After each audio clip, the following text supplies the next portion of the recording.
Welcome back to my channel. मेरा नाम है Smita and I am Anshu's mother. आज मैं हिस्टेरिया या इनअप्रोप्रिएट लविंग के ऊपर डिस्कस करने वाली हूँ। मेरा जो एक्सपीरियंस रहा है, मैं आज ये डिस्कस करूँगी कि ये क्यों होता है, क्यों ऑटिज़म के बच्चे ऐसे ही मतलब विदाउट एनी रीज़न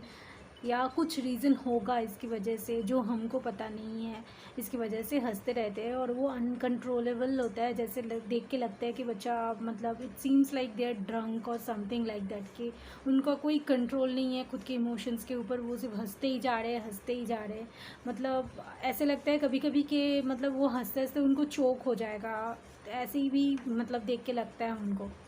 तो तब अगर मतलब आप मुझसे कुछ बात करने जाओ या उसको कुछ डांटो तो भी मतलब उससे कुछ इफ़ेक्ट नहीं होता है, वो ज़्यादा बढ़ जाता है और वो ज़्यादा ज़ोर ज़ोर से हंसता है। अंशु में भी ये प्रॉब्लम अभी तक है, बट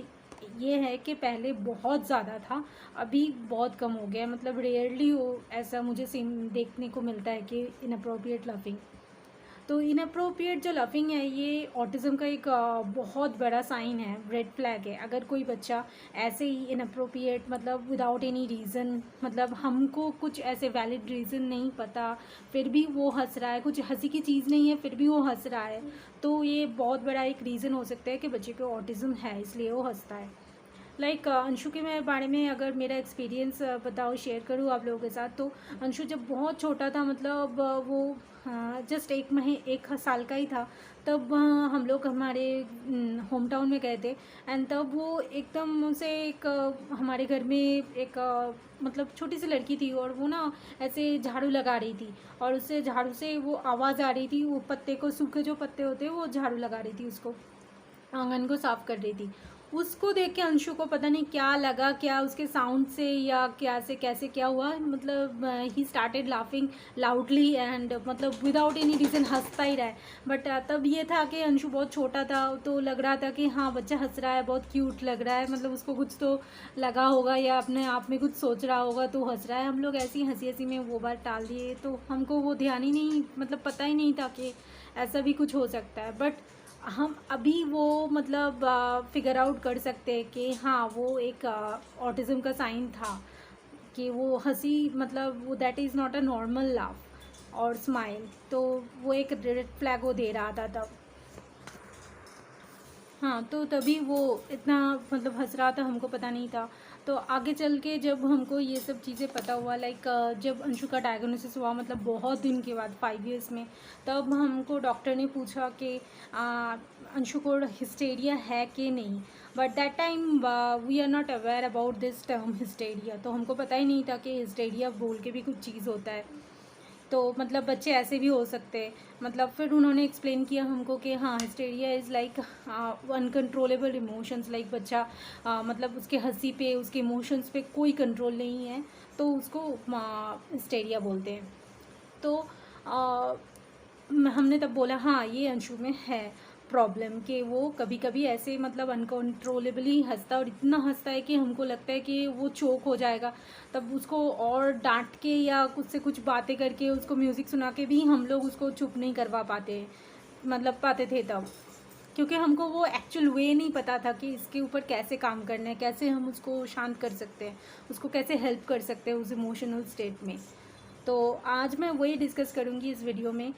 फर्स्ट तो मैं ये बता देती हूँ कि ये क्यों होता है ऑटिज़म में। क्योंकि देखिए, अगर ये जैसे हमको भी पहले पता नहीं था कि बच्चा हंस रहा है, हमको लग रहा है कि अच्छा हाँ खेल खेल में कुछ तो हुआ होगा, ये हंस रहा है इसलिए, तो पता नहीं था। या ऑटिज़म में भी डॉक्टर अगर बोल रहे हैं कि हिस्टेरिया इज़ लाइक दिस, मतलब लविंग होता है कि नहीं होता है, बट ये जानना मतलब तब हमारे लिए भी नहीं मुमकिन था। बट अगर कुछ भी चीज़ का मतलब आपको अगर रीज़न पता है, तो मतलब आपको लग सकता है, आप उसके ऊपर काम कर सकते हो, ये है। तो reason is a very important factor, reason जानना। तो ये बेसिकली दो रीज़न की वजह से हो सकता है। ये एक तो है कि बच्चे का बिहेवियरल इश्यूज़ की वजह से बच्चा ऐसे इनअप्रोप्रिएट लाफ करता है। बिहेवियरल के अंदर, क्योंकि ना ऑटिज़म के बच्चे में बिहेवियरल इश्यूज़ ही ज़्यादा होते हैं, ज़्यादातर देखा जाता है। एंड वो बिहेवियरल इश्यूज़ में क्या होता है ना, कि अगर आप देखो कि बच्चे को वो उसको नहीं होता है बोलना, कि उसको कम्युनिकेट करना नहीं आता है जब, तब वो टाइम वो कैसे अपना इमोशन ज़ाहिर करे, आपको कैसे बताए कि मैं मुझे ऐसा फील हो रहा है या मुझे ये नहीं करना है, वो नहीं करना है। तो वो अपना ही एक खुद एक फिगर आउट कर लेता है वे आउट, और वो वैसे उसको एक्सप्रेस करता है। तो ये क्या होता है कि जैसे मैं एग्जांपल देके और भी क्लियर कर देती हूँ। जैसे देखो, अगर हम उसको कुछ एक्टिविटी या मतलब उसको स्लीपिंग टाइम है, तब हम उसको सुलाना चाहते हैं और उसको सोना तब नहीं है, तो उसको क्या करना है कि, या अगर मैं कुछ काम कर रही हूँ और उसको वो टाइम वो अकेला बैठा है और उसको चाहिए कि हाँ मम्मी मुझको अटेंशन दे, तो ये सब चीज़ें की वजह से ना बच्चा वो अटेंशन सीख करने के लिए बच्चा स्टार्टेड लाफिंग। अगर वो ऐसे लाफ करेगा तो उसको लगता है कि हाँ, तो ये तो ऐसे अगर मैं हंसता हूँ तो बच्चे मम्मी पापा जल्दी से दौड़ के आएंगे, भाग के आएंगे मेरे ऊपर, सभी मेरे ऊपर फोकस करेंगे। तो इसलिए वो चीज़, और ये होता है बिहेवियरल इश्यूज़ कि एक बार उसको वो ये तरकीब काम में आ गई कि हाँ ऐसे मैं अटेंशन सीख कर सकता हूँ, तो ये रेगुलर हो जाएगा, वो बच्चा उसको फ़ायदा उठाएगा ही उठाएगा। तो ये क्या करना है, कम्प्लीटली इग्नोर करना है दैट टाइम। आप उसको मतलब बात मत करो उसके साथ, कुछ भी करके कोई फ़ायदा नहीं है। तो ये मैं आगे बताऊंगी इसका कैसे आप वे आउट कर सकते हो। पहले मैं रीज़न्स क्लियर कर देती हूँ। तो ये तो एक रीज़न था कि बिहेवियर की वजह से उसको पता नहीं है, मतलब कैसे उसको ऐसा लगता है कि अटेंशन सीख करने के लिए यही एक रास्ता है, क्योंकि वो कम्युनिकेट तो कर नहीं सकता है। वो तो अगर नॉन वर्बल है तो बोल नहीं सकता है, तो कैसे करे, उसको पता नहीं है, तो वो ऐसे ही वे आउट फाइंड करता है। और भी है कि लाइक बच्चा ना क्या होता है कि उसको मतलब ऐसा होता है कि सेंसरी इश्यूज़ के भी आप बोल सकते हो कि ऑडियो सेंसरी जिन जिन बच्चों में है, उनको मतलब कुछ भी साउंड सुनना अच्छा लगता है, तो वो क्या करता है ना, खुद ही ज़ोर ज़ोर से हंसता है, और उसकी वो जो खुद की हंसी की आवाज़ है उससे भी उसको अच्छा लगता है। तो भी बच्चा ऐसे देखा जाता है कि हाँ उसको भी वो हंसी सुन, खुद का वो हंसी का आवाज़ भी सुन के वो सेंसरी ले रहा है, तो भी बच्चा हंसता है। ये मैंने देखा है कि ये भी पॉइंट हो सकता है ऑटिज़म में, इनअप्रोप्रिएट लाफिंग में। तो ये सारे रीज़न हैं कि बच्चा अटेंशन सीख कर रहा है, या नहीं तो मतलब उसको ऐसे कोई मेंटल स्टेट में है कि स्ट्रेस आ रहा है, या आप उसको कुछ काम करवाना चाहते हो और that time he don't want to do that particular task, तो वो क्या करता है, मतलब तुरंत वो लाफिंग स्टार्ट कर देगा, और उसको लगेगा अगर मैं लाफ कर रहा हूँ, और अगर उसको एक बार समझ में आ गया कि हाँ अगर मैं ऐसे हंसता हूँ तो तब मम्मी पापा मेरे को कुछ भी नहीं मतलब करवाएंगे और मुझे एक जगह पे बिठा देंगे, मैं तो वही बच गया। तो ये भी है, बिहेवियरल इश्यूज़ में आता है कि इसलिए भी हो सकता है लाफिंग दैट टाइम। तो ये एक पॉइंट है, और एक मतलब और भी एक साइड है इनअप्रोप्रिएट लाफिंग का, वो है बायोमेडिकल साइन, लाइक गट इश्यूज़ में भी। गट जो हमारे सिस्टम है उसमें ईस्ट या फंगल की वजह से भी, फंगल जो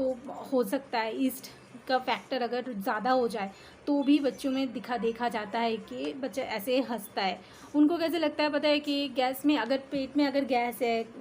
अगर कुछ खाने से या डाइजेशन ठीक से नहीं हुआ है, गैस ठीक से पास नहीं हो रहा है, पॉटी ठीक से नहीं हो रहा है, तो क्या होता है, पेट में गैस होता है। तो गैस जब होता है तो कैसा लगता है कि ना पेट में कि बटरफ्लाइज जैसे उड़ रहे हैं, ऐसा लगता है, ऐसा फील आता है। तभी वो जो फीलिंग्स है ना, वो भी बच्चे को लगता है कि गुदगुदी जैसा फील होता है, टिकलिंग जैसा फील होता है, कि उससे भी बच्चे को वो जो सेंसेशन है ना, उससे भी हंसी आती है। तो वो अंदर वो चल रहा है, इसलिए बच्चा वो खिलखिल करके हंस रहा है, लग रहा है उसको, लग रहा है कि कोई इसको टिकलिंग कर रहा है, तो इसलिए भी बच्चा हंसता है। और भी मैंने एक फैक्टर, ये मुझे खुद को एक्चुअल पता नहीं, बट मैंने ना ये चीज़ बहुत नोटिस किया अंशु के ऊपर। अंशु को देखा है कि उसको मतलब पर्टिकुलरली 2-3 आइटम, फूड आइटम्स है जिसको खिलाने से ही उसका तुरंत हंसी, मतलब ये इनअप्रोप्रिएट लाफिंग स्टार्ट हो जाता है, अभी भी टिल डेट। लाइक उसको डेट्स, मतलब खजूर जो होते हैं, वो अगर मैं खिलाऊं तो वो तुरंत लाफिंग स्टार्ट कर देता है, मैंने ये देखा है, मतलब मुझे हैंड टू हैंड ये मतलब रिजल्ट देखा है, मुझे दिखा है। और भी है बीट रूट, अगर मैं उसको बीट रूट फ्राई या सलाद ऐसे भी खिलाऊं तो भी वो मतलब तुरंत हंसना स्टार्ट कर देता है, विद इन 1 मिनट 1-2 मिनट वो ऐसे फिर हंसता ही रहता है, ऐसा हो जाता है उसको। मे बी वो actually dates and iron, both are iron enriched, beetroot and this dates both are iron enrich food, तो हो सकता है कि वो फैक्टर उसके लिए वो क्रिएट करता है, उसको ट्रिगर करता है, वो लाफिंग की वजह से लाफिंग को ट्रिगर करता है, इसलिए वो हंसता है। लेकिन मैंने ये देखा अंशु के ऊपर। तो ये सब रीजंस है, इसलिए बच्चा ऑटिज़म में ऐसे इनअप्रोप्रिएट हंसी लाफिंग उसको होता है, उसके ऊपर उसका कोई कंट्रोल नहीं होता है, वो सिर्फ ऐसे ही हंसता रहता है। और उसको कुछ तो मतलब ये सारे चीज़ों में, ये जितना भी मैंने फैक्टर बोला उनमें कुछ तो एक चीज़ उसको मतलब सेटिस्फाई हो रहा है, इसलिए मतलब ट्रिगर हो रहा है, इसलिए वो ऐसे हंसता है। अभी ये मतलब क्या कर सकते हैं हम कि ऐसे बच्चे को तब इतना ना हंसाए, क्योंकि ना ऐसे ही अगर बच्चे हंसते रहे, मतलब ये कहीं पे भी हो सकता है, फिर एम्बैरेसिंग तो थोड़ा सा होता ही है कि क्यों इतना ऐसे हंस रहा है बच्चा, कि फिर भी लोग पूछते रहते हैं कि क्या हुआ, क्यों हो रहा है ऐसा, या हम ही ऐसे पेरेंट्स डर जाते हैं कि ऐसे अगर हंसते रहा तो चोक हो जाएगा, तब वो उसको, हाँ तब उसको ना पानी मत पिलाना कभी भी, और मतलब पानी मत पिलाना, कुछ खाने देना, या जिन बच्चों को माउथिंग का इशू है तब तो बहुत अच्छे से नोटिस करना कि बच्चे के मुंह के अंदर कुछ ना रहे, क्योंकि अगर कुछ रहेगा तो वो हंसते हंसते पता नहीं चलेगा उसको, वो उसको निकल सकता है ना, तो वो चोक हो जाएगा, प्रॉब्लम हो जाएगी। तो हमको करना क्या है, उसको माइंड डाइवर्ट करना है, उसको डिस्ट्रैक्ट करना है कुछ भी करके। या अगर वो बच्चा आप देखो कि उसका बिहेवियरल इश्यूज़ आ रहा है, बिहेवियरल इश्यूज़ की वजह से उसको कोई एक्टिविटी अगर पर्टिकुलर उसी टाइम में आप नोटिस करो, बच्चे को चेक करो कि आप कुछ एक्टिविटी कराने जा रहे हो, तभी वो बच्चा हंसना स्टार्ट कर दिया, पर्टिकुलर कोई एक्टिविटी जो उसको पसंद नहीं है, तब ये चीज़ रिपीटेडली हो रहा है, तो मतलब पक्का है कि हाँ बच्चा वो चीज़ बिहेवियरल की वजह से ही कर रहा है। तब आपको उसमें उसको मतलब शेयर नहीं देना है, उसको आपको इग्नोर करना है, आपको वो एक्टिविटी उससे करवानी नहीं है। हाँ, you take 2 minutes, no issues, but आपको ये एक्टिविटी करना है। ये नहीं कि आप हंसी की वजह से मैं आपको छोड़ दूँगी, ये नहीं है, ऐसा नहीं करना है। तो वो स्टॉप हो जाएगा आगे जाके, उसको लगेगा कि हाँ मम्मी तो इससे कुछ नहीं फ़ायदा नहीं हो रहा है, तो मैं ये नहीं कर सकता, इससे मुझे कुछ फ़ायदा नहीं। तो ये सब चीज़ें। और अगर बच्चा आपको लग रहा है कि जैसे मैंने बोला कि ऑडियो सेंसर उसको खुद की लाफिंग से हंसी आ रही है, तो आप मतलब दूसरे कुछ साउंड लाइक बॉल ड्रॉप, या जो पिंग पोंग बॉल है, टेनिस बॉल, उसका साउंड आपको दे सकते हो उसको बच्चे को, या कुछ भी अदर सेंसरी जो ऑडिटरी सेंसरी उसको काम करे, वो चीज़ दे सकते हो उसको दैट टाइम, कि उससे उसका वो सेंसरी नीड फुलफिल हो जाए और वो लाफिंग स्टॉप कर दे। या नहीं तो अगर उसको जैसे गट इश्यूज़ में प्रॉब्लम आ रहे हैं, तो आपको उसको डाइजेशन का ध्यान रखना है उसका, कि प्रॉपरली उसमें मतलब गट सिस्टम मतलब अच्छा रहे, प्रोबायोटिक्स के ऊपर आपको ध्यान देना है, बच्चे के ऊपर डाइजेशन ठीक से हो ऐसा ध्यान देना है। मैंने दोनों ही टॉपिक के ऊपर बहुत अच्छे मतलब वीडियोस शेयर किया है, मतलब पूरा डिस्कशन किया है इसके ऊपर, आपको चाहिए तो आप चेक कर सकते हो ज़रूर, आपको फ़ायदा मिलेगा। क्योंकि ना गट्स क्लियर रहना, मतलब गट सिस्टम को ठीक रखना बहुत मेजर रोल प्ले करता है ऑटिज़म के बच्चे के लिए। तो प्लीज़ आपके बच्चे का मतलब गट सिस्टम को ठीक रखिए, तो आधे से ज़्यादा ना बिहेवियरल इश्यूज़ या मतलब कोई भी बिहेवियरल इश्यूज़ या बायोमेडिकल इश्यूज़ वो सॉल्व हो जाते हैं, आपको हेल्प मिलेगा बच्चे को, आपको बिहेवियर में भी चेंज दिखेगा अगर आप गट ठीक रख रहे हैं बच्चे का गट सिस्टम। तो ये देखिए, और अगर जैसे मतलब मैं उस अंशु को, जैसे मैंने बोला आपको कि डेट्स या बीट रूट ये देने से, खजूर या बीट रूट ये देने से बच्चे का अंशु को हंसी आती है तुरंत, तो मैं वो मतलब स्किप नहीं करती हूँ, बीट रूट देती हूँ उसको, कभी कभी देती हूँ, ये नहीं कि रोज़ देना है, ऐसा नहीं है, क्योंकि ना बीट रूट अच्छा रहता है बच्चे के लिए, तो मैं उसको स्किप नहीं करती हूँ, देती हूँ। बट मैं उसको देने के बाद जैसे ही वो लाफिंग स्टार्ट करते हैं ना, मैं उसका माइंड डाइवर्ट कर देती हूँ, मतलब उसको कुछ भी एक्टिविटी उसको जो पसंद नहीं, उसको मतलब ये एक्सपेक्टेड नहीं है, तब वो काम, जैसे अभी ना अंशु का रूटीन पूरा सेट है कि इसके बाद ये, उसके बाद वो, उसके बाद ये करना है, ये खाना है, सोना है, इस टाइम एक्टिविटी करना है, इस टाइम ये जाना है, उधर जाना है, वॉकिंग करना है, थेरेपी करना है, ये सब उसका भी फिक्स्ड है रूटीन, तो उसको भी पता है टाइमिंग क्या है, कौन सा है। तो उसी टाइम अगर वो लाफिंग आ रहा है और वो टाइम वो कुछ और एक्टिविटी करने का है, तो मैं उसको ऐसी अनएक्सपेक्टेडली और कुछ काम उससे करवा लेती हूँ तब, या उसको तब वो बात करती हूँ उसके ऊपर, या वो चीज़ करती हूँ उसके सामने, या कुछ देती हूँ उसको, जैसे उसको तब वो एक्सपेक्टेशन नहीं रहेगा, तो क्या करेगा, उसका तुरंत माइंड डाइवर्ट हो जाता है और वो मतलब हंसी स्टॉप कर देती है। तो मैंने अभी नोटिस किया, पहले ना 10 मिनट, 15 मिनट, आधा घंटा तक भी मैंने देखा अंशु को ऐसे हंसते हुए, और मेरे पास कोई मतलब वे आउट नहीं था कि मैं अपने बच्चे को हेल्प कर पाऊँ, बच्चा चोक होने का भी सिचुएशन ऐसे देखा था मैंने, तो मुझे बहुत डर लगता था। लेकिन ओवर द पीरियड अभी मैंने अंशु को देख देख के उसके ऊपर काम करके ना, मुझे ये आइडिया आ गया है कि कैसे मेरे बच्चे को शांत करना है, कैसे उसको वो लाफिंग कम करना है। तो माइंड डाइवर्ट आप भी अपने बच्चे का नोटिस कीजिए कि क्या रीज़न से हो रहा है, अगर कोई मतलब जो रीज़न आपको अगर लग रहा है कि ये है, उसके ऊपर काम कीजिए तो ये लाफिंग कम हो जाएगा। और अगर भी आगे भी कैसे होता है ना कि जैसे जैसे बच्चा कम्युनिकेट करने लगता है, वर्बल है तो अगर वो स्पीच आ गया है तो भी वो इमोशनली वो एक्सप्रेस कर देगा, तो एक्सप्रेशन उसके आ जाएंगे, तो वो लाफिंग कम हो जाएगा धीरे धीरे। और अगर नॉन वर्बल है तो वो कम्युनिकेट अगर कर रहा है तो भी मतलब जो जितना जितना अच्छे से वो कम्युनिकेट करेगा, खुद को एक्सप्रेस करेगा, वैसे वैसे वो लाफिंग कम होते जाएगी। तो ऐसे ही मतलब लाफिंग मतलब एज के साथ जो मैच्योरिटी हम बोलते हैं बच्चे में आता है, इस बच्चे के ऊपर काम करते बच्चे का जो एक्सप्रेशन, इमोशंस, उसके ऊपर कंट्रोल आ जाता है बच्चे का,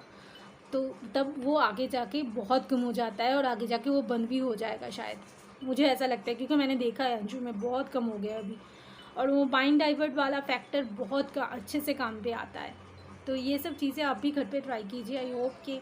मुझे एक्चुअली ये कमेंट सेक्शन में इसके ऊपर एक क्वेरी आई थी कि बच्चा बहुत हंसता है, अनकंट्रोलेबल लव है, तो क्या करना चाहिए। तो मुझे लगा कि मैं डिटेल्स में एक वीडियो शेयर कर देती हूँ तो अच्छा रहेगा, ज़्यादा अच्छे से मैं ये चीज़ आपको डिस्क्राइब कर पाऊँगी, क्योंकि अगर वो ऐसे सिचुएशन होता है ना कोई, तो पेरेंट्स को समझ में नहीं आता है कि क्या करना है। मुझे ही खुद को टाइम लग गया कि इसके ऊपर वे आउट निकालने में। अगर मुझे अभी वे आउट इसमें सक्सेस मिला है तो इसलिए मैंने सोचा कि मैं अपना एक्सपीरियंस शेयर कर दूँ, तो शायद आपको भी उसमें मतलब हेल्प मिलेगी। तो ये था आज का टॉपिक। और अगर आपको मेरा वीडियो अच्छा लग रहा है, आप मेरे चैनल में नए हो, प्लीज़ सब्सक्राइब कर दीजिए मेरे चैनल को एंड लाइक कीजिए वीडियो को, एंड ज़्यादा से ज़्यादा सब्सक्राइब कीजिए, शेयर कीजिए, कमेंट कीजिए एंड लाइक कीजिए। तो stay tuned, stay healthy, bye, take care.